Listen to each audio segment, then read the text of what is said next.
Topic we are going to start now is interest on debentures. इसमें से भी exam में पूछ सकते हैं वो लोग। पहला हमने टॉपिक कवर किया, that was issue of debentures from redemption point of view. Now it is interest on debentures. Now what is interest on debentures, पहले हम लोग वो समझेंगे।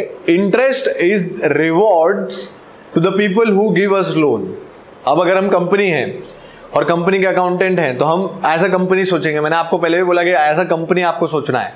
If you think like a company तो आप इसका अकाउंटिंग प्रॉपर कर पाओगे। तो interest on debenture is what, आप कंपनी हो, आप पब्लिक से क्या ले रहे हो, लोन ले रहे हो for certain period of time, 5 years, 10 years, 15 years, 20 years you are taking loan. तो उस लोन के बदले आपको कुछ उनको रिवॉर्ड देना पड़ेगा और लोन का reward you know it is interest. So basically when you issue debentures, आप डिबेंचर्स इश्यू कर रहे हो पब्लिक को, उनसे पैसा ले रहे हो, तो उसके बदले you have to pay what, interest as the reward, जो भी उन्होंने पैसा दिया उसका। और एक लाइफ खत्म होने के बाद 10 साल 15 साल जो भी है रिडम्पशन पीरियड, वो खत्म होने के बाद आपको क्या देना पड़ेगा, प्रिंसिपल भी वापस देना पड़ेगा। प्रिंसिपल आप कैसे देगा, you can redeem it at par और प्रीमियम। अपन ने देखा कैसे रिडम्पशन हो सकता है, वो पैसा वापस कैसे दे सकते हो, या तो पार जितना उन्होंने दिया उतना, या तो प्रीमियम। लेकिन जो 15 साल 20 साल आप पैसा यूज करोगे उनका पैसा यूज कर रहे हो आप अपने बिजनेस में, तो उसके बदले आप उनको क्या देने वाले हो, उसके बदले आप उनको क्या दोगे, interest. That is the main concept. ठीक है। नाउ जब भी इंटरेस्ट ऑन डिबेंचर्स की अकाउंटिंग होगी तो आपको कैसे करना है वो ध्यान से समझना है। और एक बार आपको इसमें भी बेसिकली अकाउंटिंग के लिए जर्नल एंट्रीज है, तो जर्नल एंट्री अगर आपको ध्यान में आया तो ईजी लगेगा। So basically interest on debentures कभी भी कैलकुलेशन होगा तो कोई कंपनी क्या करती है, साल में एक बार इंटरेस्ट देती है, कोई कंपनी साल में 2 बार भी इंटरेस्ट देती है। मतलब either interest is paid half yearly और कंप्लीटली 1 ईयर का, वो डिपेंड करता है क्वेश्चन टू क्वेश्चन। ज्यादातर कंपनियां क्या करती है, हाफ ईयरली इंटरेस्ट देती है। क्या देती है, हाफ ईयरली, मतलब 6 महीने में एक बार इंटरेस्ट देंगे, 6 महीने में एक बार इंटरेस्ट देंगे, राइट। अभी जैसे फॉर एग्जाम्पल मैं बात करता हूं, सपोज आपका जो ईयर स्टार्टिंग है वो कौन सा स्टार्टिंग होता है, 1/4। Year starts on 1/4, right, and ends on, बोलो, 31 मार्च पे एंड होता है, राइट है क्या। अब कोई कंपनी क्या कर रही है, इंटरेस्ट दे रही है, लेकिन इंटरेस्ट 6-6 महीने में दे रही है। 6-6 महीने उन लोगों का होता है, एक वो लोग देते हैं दिसंबर में और एक देते हैं जून में। समझो जरा मेरी बात को, कब कब इंटरेस्ट देते हैं, दिसंबर और जून, 6 महीने का गैप है कि नहीं है। अगर दिसंबर में इंटरेस्ट देंगे और जून में इंटरेस्ट देंगे तो उसमें 6 महीने का गैप है कि नहीं है, 6 months ना, आप गिनो। लेकिन वो हमारे ईयर एंडिंग से मैच नहीं होता है।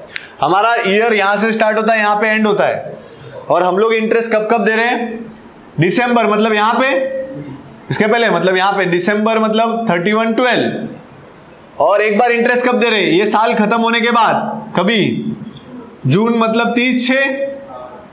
इसका मतलब जब हम इंटरेस्ट वगैरह कैलकुलेट करोगे आप, या फिर 30/6 यहां पे भी आएगा ना, 30/6 यहां पे भी आएगा, तो यहां से यहां तक का इंटरेस्ट, यहां पे जब आप आओगे तो 3 महीने हुए रहेंगे। एक बार इंटरेस्ट मिल गया होगा आपको, फिर ये 6 महीने का इंटरेस्ट यहां मिला, फिर यहां से लेके यहां तक का इंटरेस्ट कब मिलने वाला है, 30 जून को मिलने वाला है, अगले साल में। लेकिन आपको 31 मार्च को जब अकाउंट क्लोज करने होते हैं तो कितने महीने हुए रहते हैं, 3 ही महीने हुए हैं। तो क्या 3 महीने में आपको कंपनी इंटरेस्ट देगा, कितने महीने में बोला उन्होंने, 6 महीने। तो क्या करना पड़ेगा, ये 3 महीने का आपको interest you have to record in balance sheet as accrued interest. Accrued मतलब ड्यू बट नॉट पेड। हाँ, क्या ड्यू है लेकिन हमने पे नहीं किया क्योंकि 6 महीने में पे करना है। सो ये जो एक्रूड इंटरेस्ट है, it will be shown on the head current liabilities. आपने हेडिंग सब हेडिंग पढ़ा है क्या, फाइनेंशियल स्टेटमेंट्स में हेडिंग सब हेडिंग होता है, उसमें हेडिंग सब हेडिंग में आपने पढ़ा है करंट लायबिलिटीज, उसके अंदर क्या क्या आता है, एवरीथिंग, ट्रेड पेबल, जितनी भी अदर करंट लायबिलिटीज। तो ये जो एक्रूड इंटरेस्ट है इसको एक्रूड इंटरेस्ट बोलेंगे। एक्रूड का मतलब क्या होता है, पे करना बाकी। ईयर एंड हो गया लेकिन 3 महीने का हम पे करना बाकी है, लेकिन पे नहीं किया है। क्यों नहीं किया, क्योंकि पे करने का डेट कभी है, 30 जून।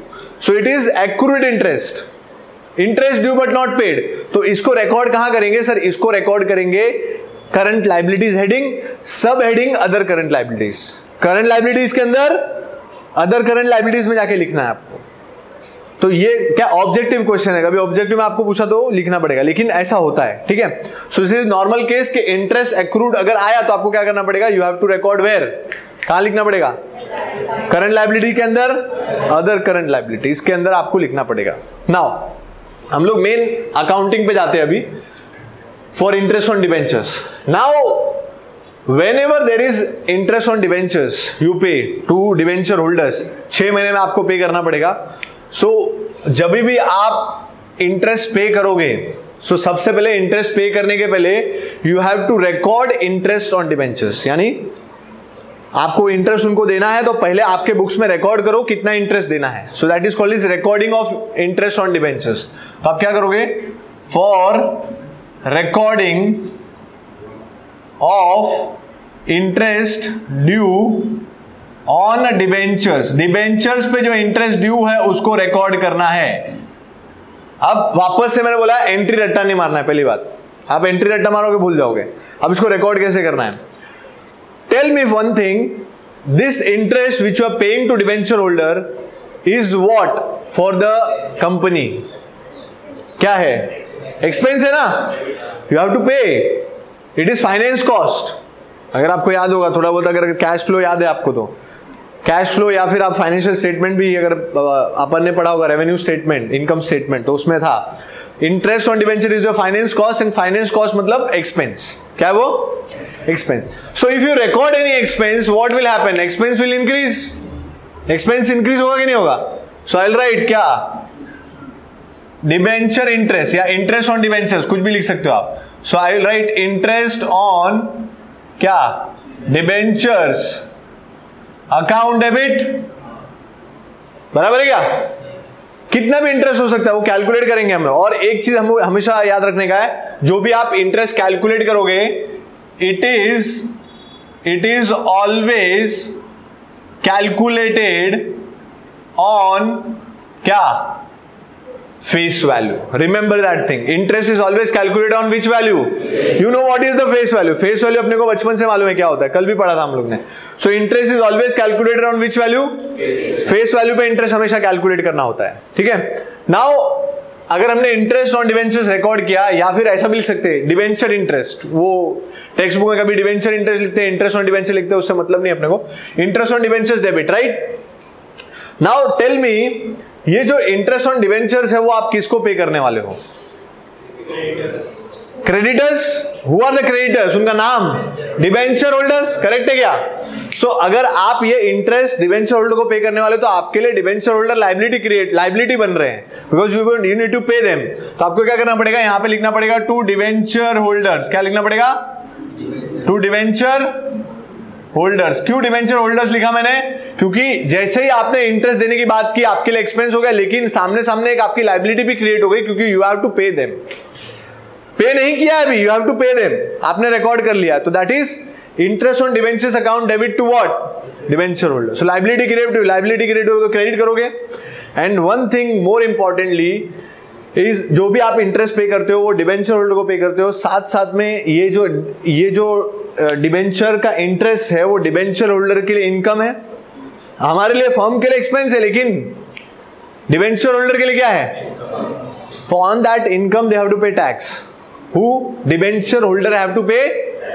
बट अगर उनको मिल गया पैसा तो वो टैक्स नहीं भरेंगे। ये किसको मालूम है, गवर्नमेंट को, पप्पा को मालूम है कि इनको पैसा मिला तो ये पैसा खर्चा करेंगे टैक्स भरने वाले। तो उन्होंने, गवर्नमेंट ने एक कॉन्सेप्ट लाया कॉल्ड एज TDS, क्या बोला, टैक्स डिडक्टेड एट सोर्स, क्या बोला, TDS, tax deducted at source. ये फुल फॉर्म है, खाली मतलब नहीं है।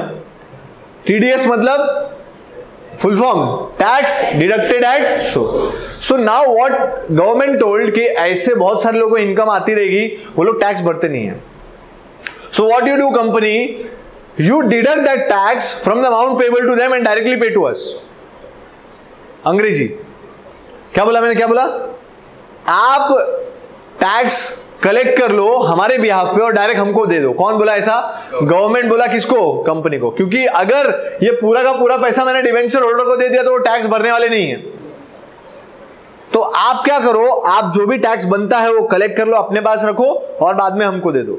और इसको क्या बोला, tax deducted at source. What is meaning of tax deducted at source, जो भी सोर्स ऑफ इनकम है, जहां से आपकी इनकम की सोर्स आ रही है वही टैक्स काट के रख लो। अभी कंपनी की सोर्स ऑफ इनकम क्या है मुझे बताइए? डिवेंचर्स, कंपनी ना। ये जो डिवेंचर को इंटरेस्ट मिल रहा है, डिवेंचर होल्डर को इंटरेस्ट मिल रहा है, वो किससे मिल रहा है? कंपनी से मिल रहा है, क्योंकि कंपनी ने उनको डिवेंचर्स दिए तो उसमें से वो लोग इंटरेस्ट दे रहे हैं। So basically what is the source of income? Company. अरे अगर आप डिवेंचर्स लेते हो मेरे से, मैं कंपनी हूं, तो आपकी इनकम का सोर्स कौन है? मैं हूं। तो जहां से इनकम का सोर्स निकल रहा है वहीं टैक्स कट जाएगा, तो आप टैक्स अवॉइड नहीं कर सकते। आपको टैक्स भरना ही है, मतलब आपको भरना नहीं है, कंपनी भर देगी। और क्या होता है, अगर गवर्नमेंट क्या करती है, इंडिविजुअली आपको टैप करने जाएगी तो बहुत टाइम लगेगा। अभी इतने सारे डिवेंचर होल्डर है एक कंपनी के अंदर, company limited in numbers, but the people who are debenture holder are large in numbers, उनको कैप्चर करने में बहुत टाइम लगेगा, कौन भर रहा है कौन नहीं भर रहा है। इससे अच्छा कंपनी क्या करती है, सीधा सोर्स, कहां है इनकम का सोर्स, वहां पहुंच जाओ और वहीं रेगुलेशन डाल दो कि आपको टैक्स कट करके उनको पैसा देना है। आपने सुना होगा बहुत सारे लोगों को सैलरी वैलरी मिलता है तो कट कुट के इतना मिलता है, ऐसा बोलते हैं क्या? तो क्या कटता कुटता क्या है? यही कटता कुटता है, टीडीएस कटता है। क्यों? क्योंकि टीडीएस नहीं काटेंगे तो ये लोग जिसको भी सैलरी आने वो लोग टैक्स भरेंगे मालूम नहीं, और गवर्नमेंट उनको कंट्रोल भी नहीं कर पाएगा। प्रॉब्लम वहां पे। तो इतनी बड़ी कंपनी है, उसको कंट्रोल करना इजी है। क्या आप पेमेंट करने से पहले क्या काट लो, कहां से काट लो? जो सोर्स है, company is the source, you deduct tax from there only and you deduct, keep it with yourself and treat it as a liability. जब हम लेने आएंगे तब हमको पे कर देना। मतलब क्या, एक और आपकी लायबिलिटी बनेगी, दैट इज टीडीएस पेएबल। क्या बनेगी? मतलब जो interest, suppose interest is 100 rupees, calculation करेंगे हम बाद में, इंटरेस्ट इज 100, उसमें से 10% टीडीएस है। कितना? 10%। मतलब जो पब्लिक को इनकम हो रही है वो 100 रुपीज हो रही है, करेक्ट है? उसमें से 10 रुपया किसको जाना चाहिए? गवर्नमेंट को। तो गवर्नमेंट बोल के रहे कंपनी को, तुम 10 रुपया काट के अपने पास रख लेना, हम जब आएंगे तब हमको दे देना। तो 10 रुपया काट लिया, मतलब टीडीएस कितना हो गया? 10%, 10 रुपीज। तो डिवेंचर होल्डर को कितना पे करेंगे हम? 90। अब ये जो 10 रुपया उन्होंने काट के रखा है, ये कंपनी की इनकम नहीं है, कंपनी के लिए अभी भी ये लायबिलिटी है। क्यों? क्योंकि गवर्नमेंट जब आएगा तो क्या करना पड़ेगा? Company will pay to government. Are you getting it? What the concept is? This is TDS payable. समझा तुमको? एंट्री क्या है? इंटरेस्ट ऑन डिवेंचर, कंपनी के लिए expense debit, to debenture holder liability pay करना है, और टीडीएस पेबल वो कंपनी पे करेगी किसको? गवर्नमेंट को, at source, that is TDS. समझा तुमको क्या बोल रहा हूं मैं? मालूम पड़ा पक्का? ये एंट्री सबको याद रहेगा? कैसे एंट्री बनी? तो that is called as recording of interest due on debentures. Now second is what you will do, you will pay the tax first. आप क्या पे करोगे? टैक्स भी पे करोगे और डिवेंचर होल्डर को भी पे करोगे। तो क्या करेंगे हम लोग? For payment of TDS, TDS पे करेंगे तो क्या होगा मेरे को बताओ? टीडीएस पे करोगे तो आपकी लायबिलिटी कम हो जाएगी, लायबिलिटी कम होगी तो क्या करोगे? डेबिट। तो मैं लिखूंगा यहां पे टीडीएस, बोलो पेएबल अकाउंट, डेबिट, और पैसा जाएगा आपके पास से, बैंक का बैलेंस कम होगा तो क्या लिखोगे? To bank account. Are you getting it? क्या करें? यही अमाउंट इधर आ जाएगा, बस यही अमाउंट आपको ध्यान में रखना है। मालूम पड़ रहा है तुमको क्या बोल रहा हूं मैं? फिर उसके बाद you will pay to debenture holders. इसमें कंबाइन एंट्री भी मार सकते थे आप। कैसे? ये दोनों को डेबिट करके टू बैंक लिख सकते थे, लेकिन अलग अलग करेंगे तो भी चलेगा। फॉर किसको पेमेंट कर रहे हैं अभी? For payment to debenture holders, बोलो एंट्री। लायबिलिटी आपकी कम होगी ना, तो entry will be debenture holders account debit to वापस bank. So entry will be debenture holders account क्या? डेबिट, और क्या आएगा नीचे? टू बैंक अकाउंट, क्योंकि पैसा आपके पास से जा रहा है। Are you getting it? मैं क्या बोल रहा हूं? समझ में आया सबको? This is how you will account for interest on debenture. पहले आपको रिकॉर्ड करना पड़ेगा interest on debenture. If you record interest on debenture, entry will be debenture is your expense, company का expense, debentures interest account debit. किसको pay करना है? ये debenture holder. तो डिवेंचर होल्डर लायबिलिटी बनेंगे तो to debenture holder and certain amount of TDS you have to pay to government, which you have to keep aside now and then pay. So now it is liability. तो to TDS pay.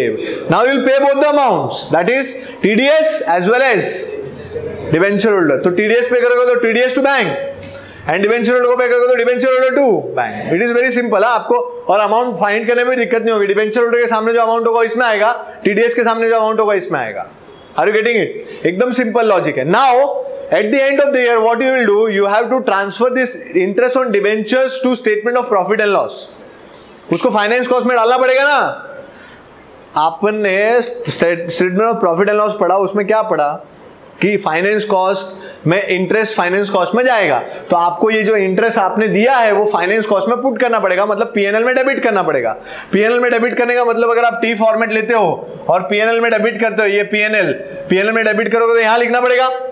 क्या लिखोगे? To interest on debentures.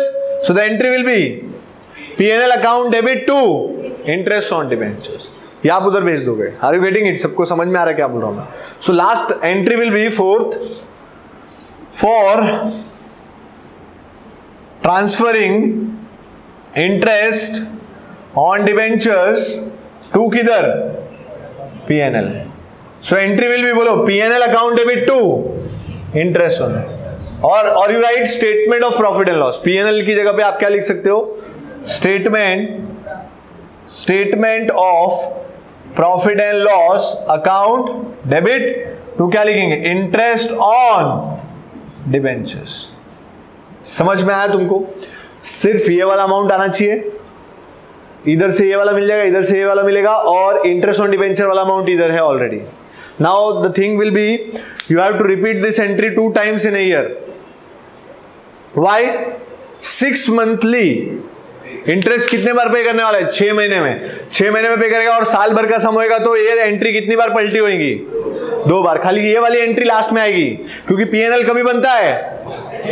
Year and में PNL बनता है. अगर year and में PNL बनता है तो क्या करना पड़ेगा आपने को? लास्ट में एक एंट्री मारनी पड़ेगी. बाकी ये एंट्रीज क्या है? 1 2 3 क्या करना पड़ेगा? 2 बार रिपीट करना पड़ेगा अगर साल भर का समय. तो आर यू गेटिंग इट? क्या बोल रहा हूं मैं आपको? सबको समझ रहा है? पक्का 100%. तो पहला एंट्री बोलो, साथ में बोलना है मेरे साथ. पहला फॉर रिकॉर्डिंग ऑफ क्या? Interest due on debentures. तो इंटरेस्ट एक्सपेंस, तो interest on debentures account debit. 2 किसको पे करना है? Debenture holder. और 2 TDS pay. Now you pay TDS to bank. Now you pay debenture holder to bank, and transfer to PNL. You have to remember this, PNL to interest on debenture. Are you getting it? सबको समझा क्या? Very simple. हाँ, कुछ complicated नहीं है, सिर्फ entries याद करना है. और 1-2 मार्क्स का एग्जाम में आएगा, या 4 मार्क्स का भी आ सकता है. अगर अभी जैसे पूरे साल का बोला तो कितनी एंट्री हो जाएगी? 3 3 6 7 7 एंट्रीज. लेकिन याद रहेगी तो आएगा. That is more important thing. और तुम लोग क्या करते हो? तुम्हारा बहुत खतरनाक दिमाग है, रट्टा मारते हो, और रट्टा मारने के बाद जैसे एग्जाम में पहुंचते हो भूल जाते हो. अरे डेबिट में क्या आएगा यार, शिट, ये याद आ जाए ना बस हो जाएगा यार. एक ही चीज याद आना चाहिए मेरे को, एक लाइन, खाली एक वर्ड कोई बता दे मुझे सब कुछ आ जाएगा. तो तुम रट्टा मार के जाओगे तो ऐसे होने वाला है. समझा तुमको क्या करने का है? चलो रेड लिखो.